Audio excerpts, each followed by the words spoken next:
Welcome, everyone, to Tapes on Trial, where we dissect a film and tell you if it deserves a reaping or not. I'm your favorite undead judge, the Reaper of the Tapes. Now, everyone who knows Scooby-Doo knows about the hit movie Scooby-Doo on Zombie Island from 1998. The film has a cult following and spawned the wave of mainline Scooby-Doo home releases that we all know about. Well, in 2019, for the 50th anniversary, we finally get the sequel that we've all been waiting for, called Scooby-Doo Return to Zombie Island. But does this movie deserve the praise, or said reaping? That's what we're here to find out. This movie starts out with a similar opening to the original film. This time, though, it's a werewolf rather than a moat monster. They make a witty nod to the meme of Old Man Jenkins, but it just comes off with a chuckle, rather than a laughable moment. Minutes later, they make a joke about all the villains being relatives. This is where things are already wrong. My issues being that they aren't wearing clothes reminiscent of their 1998 counterparts, and the atmosphere of the film is a lot more toned down. Though this is supposed to follow the continuity of the original 1998 film, as well as the previous entries of the 13 Ghosts of Scooby-Doo. The montage is only there to remind us of the original movie. We get a cameo by Elvira after Shaggy and Scooby make the gang promise to quit mysteries for good. A mystery in itself is who put their names in to be chosen. It was pure convenience. We then get a scene on a ferry boat which oddly looks like the original. Fred sees something in the water and believes himself to be crazy. While the gang tells him they're there to relax, the gang then goes to visit the captain, only to be warned about the zombies on the island, which again is only there to remind us of a better movie. This is where I cringe at the stupidity of explaining the story. Shouldn't someone have raised an eyebrow as to where the location of this ferry is? What are the odds that they went to a different ferry spot? And how do they not know where the hotel or resort location actually is? They just go there completely blind? Because apparently they did. Upon arrival to the island, they're greeted by two ominous locals who tell them to get out. The gang just ignores it and takes it in the most positive way they can. Even Shaggy and Scooby. Now, I'm gonna flat out say this. One of my favorite things about this scene is looking at the background. As much as I don't like the art choice for the newer movies, I do find the water in this scene to be amazingly well done. And I believe it's mostly due to the CG used in the scene. Everyone piles into the van where Fred just berates the driver by basically telling him his van sucks. Velma and Daphne have a back and forth about how the gang isn't good at small talk. And yeah, they're pretty right about that. Besides the mystery, you never really see them talk a lot about other subjects. Fred intervenes and tries to change the subject and bores everyone, which prompts him to shut up. Then Daphne asks Velma what she loves besides solving mysteries, and this is when we do get development on Velma's character. There's nothing else that she enjoys other than solving mysteries. Sure, in the past we get to see Velma have relationships, and even in the live-action films it was focused on, but other than that, we never got to see, what she enjoys beyond that. She even had a bookshop when they weren't a group. Here we get the first look at the cat creatures as one cuts down a tree, forcing the gang to swerve. Scooby being the only one to get a glimpse of the creature while everyone is a bit confused, but Shaggy and Scooby already want nothing to do with the situation, so the gang just makes up excuses to rationalize things. And while off-screen, apparently the cat creature also slashed a tire. Fred decides that instead of waiting to fix the tire, they should hike to the resort, and upon arriving we finally get to see some familiar scenery. Simone Lenoir's mansion, or as we also know it as Moonscar Mansion, which has since been renamed to Moonstar Island Resort, thus changing the name from Moonscar Island to Moonstar. Daphne is the only one who realizes that it seems familiar, but everyone else believes that it's a chain of resorts, while Velma is getting that itch for more and more for mysteries. She remembers Moonscar Island very clearly. The way that Velma brings up the past events is basically Warner Brothers throwing the original in our faces, telling us that this movie was only made for a simple cash grab. Despite all this, we get a look at the cats, and sadly the animation quality has gone downhill. I know the style must be cheaper, but the way all the cats look and feel the same, it just doesn't sit right with me. Honestly, the original cats from the original movie looked a lot better. You could tell from the animation quality that they put in a lot more work. Now the next few scenes are going to be dissected a little. We get a flashback of when Daphne worked for the TV show where she decided to do Coast to Coast with Daphne Blake. By comparing the two, we notice there are a lot of differences. First off, they made the skin color of the host a bit lighter, made Daphne a bit skinnier, but yet from the look of things, made her a bit bustier, as well as changing her lipstick color. Now, I don't mind some of the changes like the eyes, because they have to modernize it, but when you change portions and skin tones, we have a problem. They removed the cup! The cup was in the original scene, and it's just not there anymore! I know it's a small gripe, but I'm not a fan of removing that. Another scene they flash back to is when they caught the moat monster. The amount of armored suits is different. The scene of the axe isn't originally there, and Fred has a ripped shirt.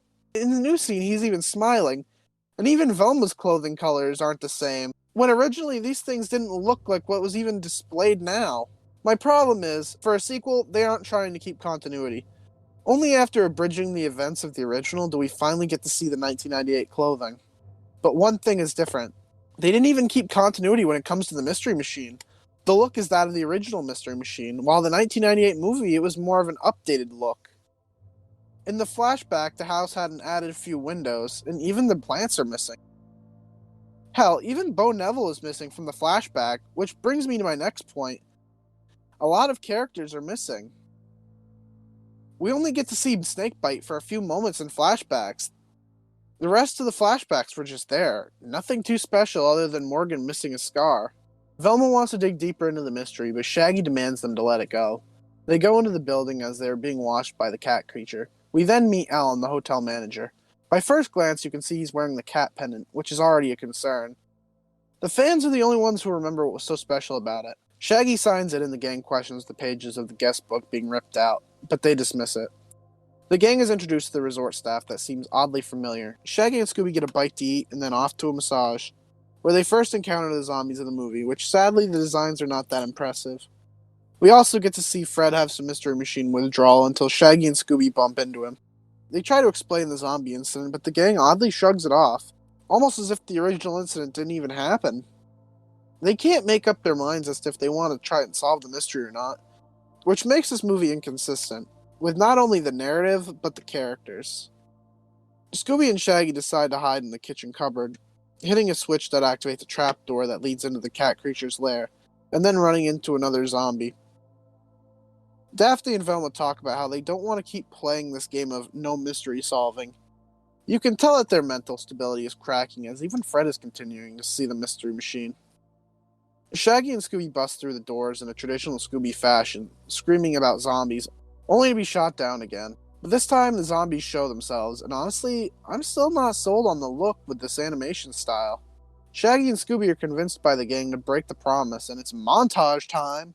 Now, this movie does have some good jokes. Throughout all this, they keep poking fun at the speed of the zombies in this universe, and it's like they've never seen 28 Days Later, going for a more traditional zombie. The zombies break in. The gang springs the trap and captures the zombies, only for the cat creature to set fire to the curtains. Now, this comes off as silly to me, and to me a little out of place.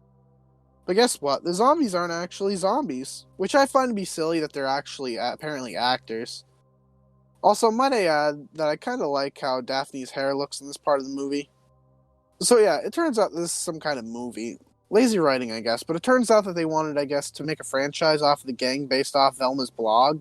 What is amazing is they reference the Scooby-Doo project by talking about the found footage craze, and they even bring up the reluctant werewolf. Alan cries about not being able to finish his movie and shows off the pendant again. With enough convincing, he's able to continue the movie. The gang starts shooting, and Fred finally gets his big moment. His moment to reunite with the Mystery Machine. The only problem is they want to do a stunt jump with it. We even get to see Fred try to do his own stunts, and that goes horribly wrong. And honestly, this is painful to watch. During the next shoot, the cat creature tries to murder Alan, whom Scooby actually stops from happening. And Velma gets excited because she feels she can finally solve the case. Velma believes in her science and refuses to listen to anything supernatural, but she still doesn't remember the witches or even the aliens that she encountered. One cool thing that happens is a fun cat mauling sequence, which keeps this part of the movie from being flat out boring. It's honestly one of the best parts of the movie, if I'm honest with you. Everyone just flat out quits because of this, and we even see the return of the cat creatures, yet it isn't the one going around causing mayhem. The gang decides it's time to leave, so they make a break for the ferry, only for Alan to double-cross them and tell them that they need to finish the movie. Now, I want to say I know where they wanted to go with this by having a double cross. That is shocking. But nobody probably liked this guy at all since they met him. He comes off as an asshole, and it shows. One thing about this scene is that Fred finally gets to jump the Mystery Machine. As the gang pile into the Mystery Machine, Alan gets choked out for having the pendant on him, demanding they film it. I guess he was hoping to make a snuff film while he was there. That, or he has a choking kink. The gang is able to get away for the time being, only to get caught at a bridge that the cat people destroy, which means it's time to jump the mystery machine for the second time. It doesn't do much good, as they need to do another montage to escape from the cat creatures. Shaggy and Scooby take out 3 of them, and as the 4th one begins to pounce, Fred opens the door for him to faceplant into. Shaggy leads the gang into the cupboard, which leads them back to the cave so the movie can come full circle. They imply that the cat people have been looking for Morgan Moonscar's treasure, so they leave the pendant on the ground for the cat people to find, which leads them to the treasure. But the gang decide to pretend to be zombies in order to scare them, which works as they're revealed to be the greeters and the ferry captain. The police show up, cuff the 3, and we get the stereotypical ending to a Scooby mystery. But wait, we finally get to see Morgan Moonscar's treasure. But Alan decides to take it all and retire. Velma also decides it's time to cross this case off as a solved mystery, which still doesn't really go with her character. And we get a sappy monologue about how they shouldn't have had to swear that they would stop mystery solving, and they put their hands in a big circle, promising to be Mystery Inc. forever. They even guilt-trip that annoying sheriff at the last second of the movie. We never even get to see who the 4th cat creature was, and that's kind of how they leave it. And I guess that was Return to Zombie Island. It really was a letdown. I wanted to like this movie. And despite how it was anticipated, it fell flat on its face, and I didn't want it to fail me. This doesn't feel like your average Scooby movie, sure, but it doesn't feel like it was a true successor to the original at all. It was honestly shoehorned. That was it. Just a simple cash grab. And that wouldn't be a first for Warner Brothers either. The film had 2 directors, Cecilia Ehrenvik, who directed the previous entry, Curse of the 13th Ghost, which was received somewhat poorly, and Ethan Spalding, not to be confused with Captain Spaulding the Clown. For Cecilia, I understand being a letdown because she has a track record for that, but Ethan has directed quite a few great gems, like episodes of Avatar The Last Airbender, and even a few Batman animated films. So this puzzles me, but makes me wonder if direction was the problem. I want to say that I blame the scriptwriter, because the one who wrote the script for the original Zombie Island was Glenn Leopold, who had previously worked on episodes of Scooby and Scrappy-Doo, as well as one of my favorite Scooby movies, Scooby-Doo and the Ghoul School. So he had experience writing Scooby-Doo by this time and knew what needed to be done to make Zombie Island into something unique.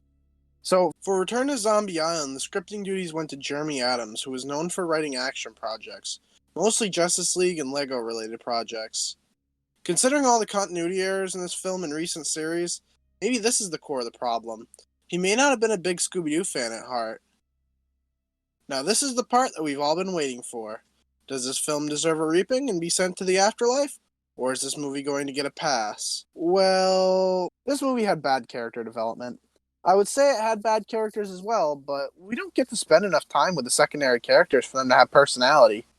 Especially the villains. We may get to see the villains for 2 individual scenes, and that's about it. There's no red herring or anything. The Scooby Gang doesn't seem like themselves at all. I wish they were more like the original Zombie Island versions, because those versions of the gang just seem to fit so well.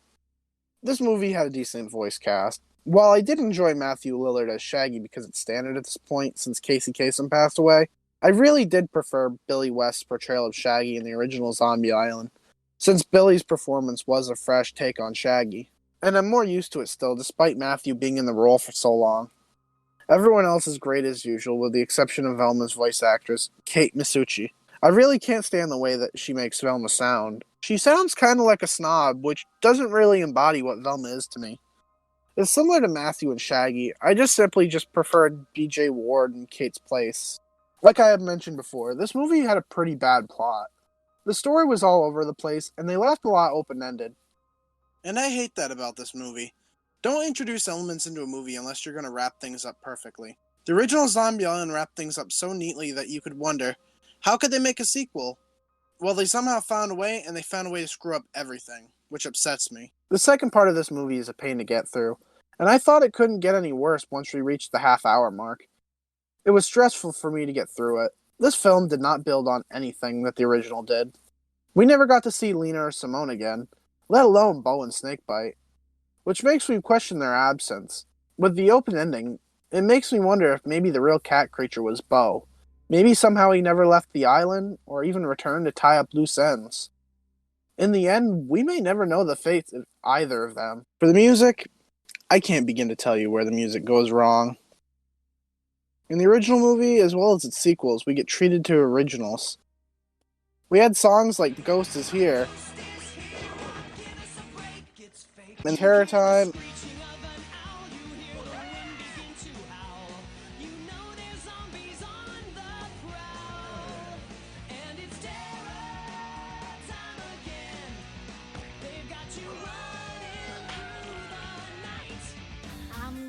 hell, even in The Witch's Ghosts and a few other movies and shows, we get the Hex Girls.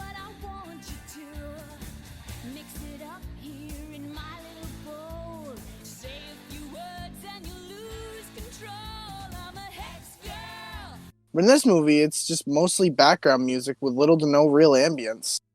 No mood-settling music like in the original. Even the montage music feels out of place. The music just sounds bland. So yes, the verdict is a reaping and a sentence to the afterlife. This movie is something I think all fans should skip. If you're a fan of the original, there's no need for you to see this. Thank you all for watching, and until next time, I'm your undead judge, the Reaper of the Tapes, and you've been watching Tapes on Trial. We'll see you next time.